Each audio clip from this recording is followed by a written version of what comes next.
Have our connection with Yenna Lee, our reporter on the Champs-Élysées in central Paris. Yenna, I hope you can hear me now. Tell us a little bit about what's happening at the moment. What's the atmosphere like where you are? Looks a little grey on our screens, but it seems the weather hopefully is holding. Well, it has been raining on and off this morning, Nadia, and the crowds are still here, though, despite the rain, a little bit more than earlier this morning.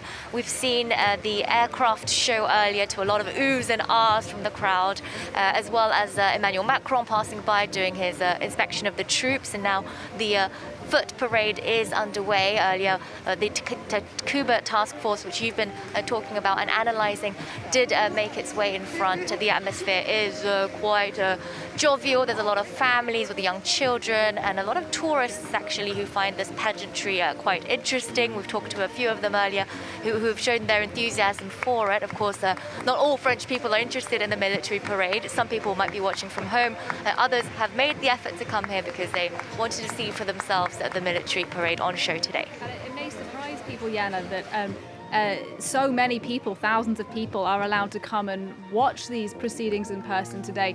Given coronavirus and given the fact that cases are rising, there are, though, some restrictions in place today, aren't there? Tell us a little bit about those. Well, to be able to access the spectator zones around the Champs-Élysées Avenue, you have to be wearing a mask, and you also have to have a health pass, as they're known. That means that you have to have either tested negative for COVID in the past couple of days or have been vaccinated fully, which is quite of an effort for a lot of these people who are attending. That said, the crowds, as I said earlier, not too bad for a rainy day during a COVID pandemic. Last year, though, the 2021, that parade was cancelled due to the pandemic. It was the first time it was cancelled, actually, since World War II.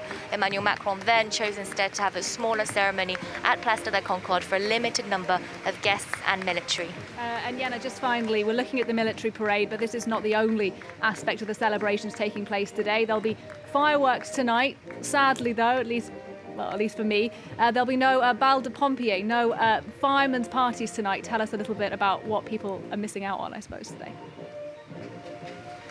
Well, Bastille Day isn't just about the military parade. It's a national holiday, a bank holiday. For a lot of French people, it just means it's a day off work. For some people, they love the pageantry of the military parade. For others, they don't really care much. They prefer the fireworks at night time.